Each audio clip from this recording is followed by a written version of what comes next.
सभी को प्रणाम। हम पढ़ रहे हैं जन्म शताब्दी पुस्तक माला 18 साधना में वातावरण और श्रद्धा की महत्ता।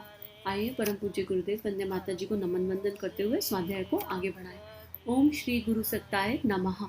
पिछले स्वाध्याय में गुरुदेव हमें बता रहे थे कि साधना में जब उच्च स्तरीय साधनाएं करनी होती हैं तो हमारे लिए वातावरण का इम्पैक्ट वातावरण बहुत इंपॉर्टेंट हो जाता है।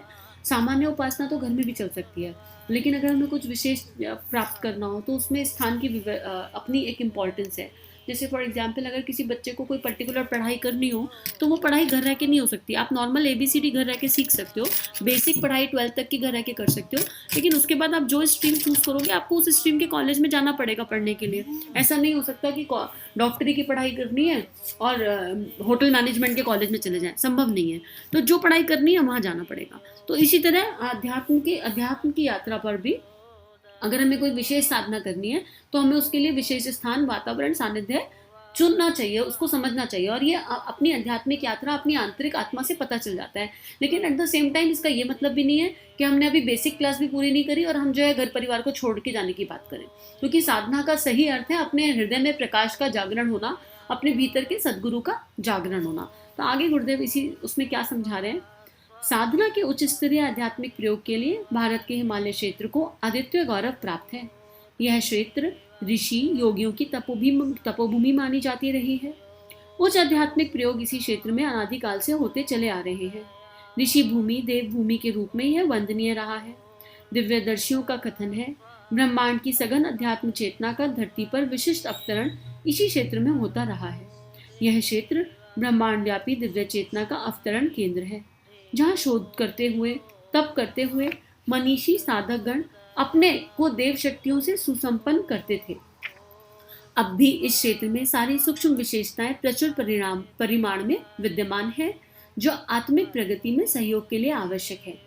आत्म साधना के लिए यह शीत प्रदेश उपयुक्त है, साथ ही जलवायु की दृष्टि से आरोग्यवर्धक भी। गंगा जल को वैज्ञानिकों ने दिव्य औषधियों का सम्मिश्रण माना है। ऐसी मान्यता है कि मात्र गंगा जल के सेवन से ही कितनी ही बीमारियों का उपचार अपने आप हो जाता है। आत्मिक स्वास्थ्य संवर्धन के लिए उपयोगी वातावरण मिल सके तो उसका विशेष लाभ होता है। तपस्वी पर्वतों की गुफाओं में निवास करने, कंदमूल जुटाने, वलकल वस्त्र पहनने जैसे निर्वाह के साधन ढूंढ लेते हैं। धूनी जलाकर शीत निवारण की, लौकी, नारियल आदि के बर्तनों की, घास की चटाई बनाने की जैसी सुविधाएं वहां भी मिल जाती हैं। तप साधना के इतिहास में हिमालय की ऊंचाई और गंगा तट की पवित्रता का लाभ उठाने वाले साधकों की संख्या अत्यधिक है। ऐतिहासिक तीर्थ तो अन्यत्र भी हैं, पर आत्म साधना के तीर्थों की संख्या जितनी इस क्षेत्र में है उतनी अन्यत्र कहीं नहीं। अब यहाँ गुरुदेव वापस हिमालय का महत्व समझा रहे हैं कि हम जैसे वातावरण में रहते हैं, जैसे लोगों के बीच में रहते हैं, उसका प्रभाव हमारी मनस्थिति पर पड़ता है। और अगर हम आत्म साधना करना चाहते हैं, अर्थात शरीर में रहते हुए भी आत्म भाव में स्थित होना चाहते हैं, तो हमें इस वातावरण का लाभ हमें निश्चित ही मिलेगा, क्योंकि यहाँ पर सारे ऋषियों का, उनकी सूक्ष्म शक्ति, सारे देवताओं की, सारे ऋषियों की, सारे संतों की, बहुत सारे संतों की सूक्ष्म शक्ति अभी भी उपस्थित है। वहां पर उन्होंने बहुत सारा जप किया है। और आरोग्य की दृष्टि से गंगा जी का अवतरण वहां से हुआ है, गौमुख से। हिमालय पे वही है। तो जब हम गंगा जल पिएंगे तो हम वैसे भी स्वस्थ रहेंगे, क्योंकि गंगा जल को साइंटिफिकली भी औषधियों से मिश्रित माना गया है। और ये प्रयोग तो अब करके भी देख लिए गए हैं, गंगा जल को कई कई दिनों तक रखकर देख लिया गया है, और ये बात प्रूफ हो गई है कि गंगा जल में बहुत सारी ऐसी विशेषताएं हैं, और वो विशेषताएं हिमालय की वजह से हैं। और बाकी गंगा अपने आप में जो है निर्मल, पवित्र है।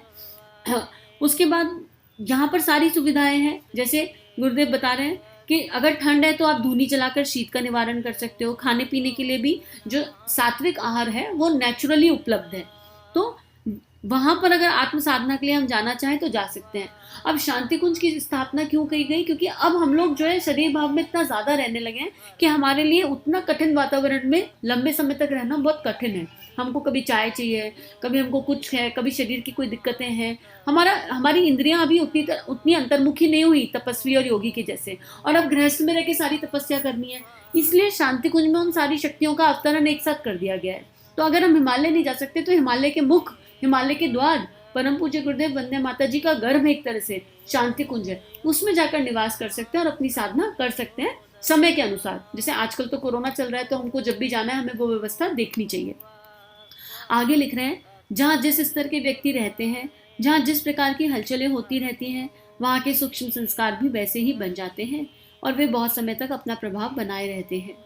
तपस्वियों का प्राण उस निवास स्थान के इर्द गिर्द छाया रहता है। सिंह और गाय एक साथ ऋषि आश्रमों में प्रेम पूर्वक रहते थे। हिरन तथा दूसरे पशु पक्षी वहां निर्भयता पूर्वक पालतू बन जाते थे। ऐसे वातावरण में सहज ही मानसिक विक्षोभ शांत हो जाते हैं और साधना के लिए उपयुक्त मनस्थिति स्वतः बन जाती है।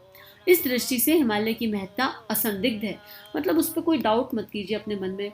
और श्रद्धा की इंपॉर्टेंस गुरुदेव समझा ही चुके हैं। एक होता है हिमालय जा रहे हैं घूमने, खाने पीने, ऐश करने, मजे लेने, राइट, टेम्परेरी हैप्पीनेस के लिए। लेकिन एक है हम श्रद्धा से, समर्पण से वहां की दिव्य ऊर्जा को आत्मसात करने जा रहे हैं।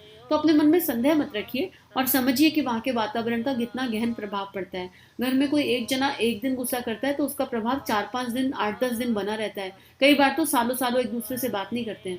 क्यों नहीं करते हैं? क्योंकि वो जो एक बार गुस्सा आया था उसके जो वाइब्रेशन है वो अभी तक तैर रही है। तो सोचो, एक साधारण मनुष्य के गुस्से की वाइब्रेशन अगर इतने लंबे समय तक तैर सकती है मनों में, तो जो दिव्य संत थे उनकी साधना की वाइब्रेशन तो हजारों लाखों साल तक तैर सकती हैं। कितनी ज्यादा उनमें दिव्यता होगी। आगे लिख रहे हैं, एक ही मंत्र, एक ही साधना पद्धति, एक ही गुरु के मार्गदर्शन का अवलंबन लेने पर भी विभिन्न साधकों की आत्मिक प्रगति अलग अलग गति से होती है। कोई तेजी से आत्मिक विकास की सीढ़ियां चढ़ने लगता है तो कोई मंथर गति से आगे बढ़ता है। इसका क्या कारण है? बहुत इंपॉर्टेंट प्रश्न है कि ध्यान, एक ही ध्यान सब लोग करते हैं। गुरुदेव की आवाज में कितने सारे ध्यान अवेलेबल हैं। 100 लोगों को कराओ, सबको अलग अलग अनुभव होगा। जिसकी जैसी चेतना उसको वैसा अनुभव। तो यही बात गुरुदेव ये लिख रहे हैं कि एक क्वेश्चन आता है कि गुरु एक ही है, रास्ता भी एक है, मार्गदर्शन देने वाली सत्ता भी एक है, लेकिन सबकी प्रगति अलग अलग है। कोई बहुत एकदम एक्सीलेटर के जैसे चल गया, कोई बहुत स्लोली चल रहा है, फिर भी कहीं नहीं पहुंच रहा है। इसका क्या कारण है?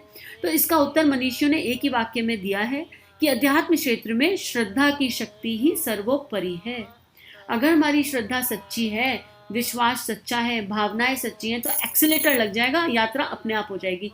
लेकिन थोड़ी भी देहात्मक बुद्धि और संशय और लॉजिकल माइंड सामने आया तो यात्रा गड़बड़ा जाएगी। जिस प्रकार शक्ति के आधार पर भौतिक हलचलें और गतिविधियां संपन्न होती हैं तथा अभिष्ट उपलब्धियां हस्तगत होती हैं, उसी प्रकार आत्मिक क्षेत्र में श्रद्धा ही अपनी सघनता या विरलता के आधार पर चमत्कार प्रस्तुत करती है। श्रद्धा विहीन उपचार सर्वथा निष्प्राण रहते हैं और उनमें किया गया श्रम भी प्राय निरर्थक चला जाता है। श्रद्धा का महत्व बताते हुए गीताकार ने कहा है, गीता श्लोक 17/3 में, यह पुरुष श्रद्धा में है, जो जिस श्रद्धा वाला अर्थात जिसकी जैसी श्रद्धा है, वह स्वयं भी वही अर्थात उस श्रद्धा के अनुरूप ही है। अब श्रद्धा का अर्थ क्या है? संशय न करना। श्रद्धा का अर्थ क्या है? प्रश्न न उठाना। लेकिन हम जरा सा इस यात्रा पे चलते हैं, हमारे मन का नहीं हुआ तो हम प्रश्न उठाने लगते हैं। अरे गुरु है भी, कोई हमारी सुन भी रहा है या नहीं सुन रहा, जीवन अभी भी ठीक नहीं हो रहा, परिस्थितियां जो कि तो बनी हुई है, कुछ घटित हो रहा है या नहीं हो रहा है। 100 प्रश्न हम उठा देते हैं। अरे इतने जन्मों के कुसंस्कार हमने इकट्ठे किए हैं, इतने जन्मों की यात्रा है, उसको ठीक होने में कुछ तो समय लगेगा, लेकिन हमें पेशेंस के साथ अपना कर्म करना है। श्रद्धा से, बिल्कुल श्रद्धा में डूबकर इस पल में जीकर अपना कर्म करना है, बिना फल की इच्छा किए। जो होना है सो हो जाएगा। क्या ये अपने आप में पर्याप्त नहीं है? क्या ये खुशी अपने आप में बहुत नहीं है कि इस एक क्षण मेरा गुरु मेरे साथ है? बस यही श्रद्धा है कि ये मान लो कि वो गुरु शक्ति हर पल, हर क्षण, हर सांस में मेरे भीतर है। सांस आ रही है इसका मतलब गुरु है। अगर हम जीवित हैं इसका मतलब वो गुरु शक्ति हमारे भीतर है, और हम इस पल उनके भाव में डूबकर अपना जीवन पूरी श्रद्धा से, समर्पण से श्रेष्ठ कर्म करते हुए जिएंगे। फिर फल की इच्छा नहीं करनी वहां पर। तो लेकिन हमारी श्रद्धा तो जरा जरा सी बातों पे डगमगा जाती है। हमें अपने अंदर जाके चेक करना पड़ेगा। यह श्रद्धा ही है जो निर्जीव पाषाण प्रतिमाओं में प्राण भर देती है और उन्हें अलौकिक चमत्कारों से संपन्न बना देती है। मीरा ने कृष्ण प्रतिमा को अपनी श्रद्धा के बल पर ही इतना सजीव बना लिया था कि वह प्रत्यक्ष कृष्ण से भी अधिक प्राणवान प्रतीत होने लगी थी। श्रद्धा विश्वास के संबंध में रामायण में एक सुंदर प्रसंग आता है। सेतु बंध के अवसर पर रीछ वानरों ने राम के प्रति अपने विश्वास को आधार लेकर समुद्र में पत्थर तैरा दिए थे, किंतु स्वयं राम ने अपने हाथों से जो पत्थर फेंके वे नहीं तैर सके। इसी प्रसंग को लेकर शास्त्रकार ने कहा है, राम से बड़ा राम का नाम। पर नाम में कोई शक्ति नहीं है, शक्ति है उस श्रद्धा में जो अलौकिक सामर्थ्य उत्पन्न कर देती है। अब सोचो कितना सुंदर एग्जाम्पल गुरुदेव लेकर आए रामायण के प्रसंग से कि राम जी ने पत्थर तराया तो वो डूब गया, लेकिन राम का नाम लेकर श्रद्धा भक्ति समर्पण के साथ जब रीछ वानरों ने पत्थर तराया तो वो तैर गया।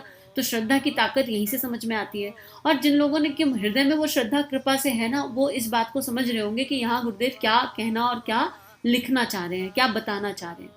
अध्यात्म क्षेत्र में श्रद्धा की शक्ति ही सर्वोपरि है। जिस प्रकार शक्ति के आधार पर भौतिक हलचलें गतिशील होती हैं और उनके सहारे अभिष्ट उपलब्धियां हस्तगत होती हैं, उसी प्रकार आत्मिक क्षेत्र में श्रद्धा ही मूल है। उसी की सघनता चमत्कार दिखाती है।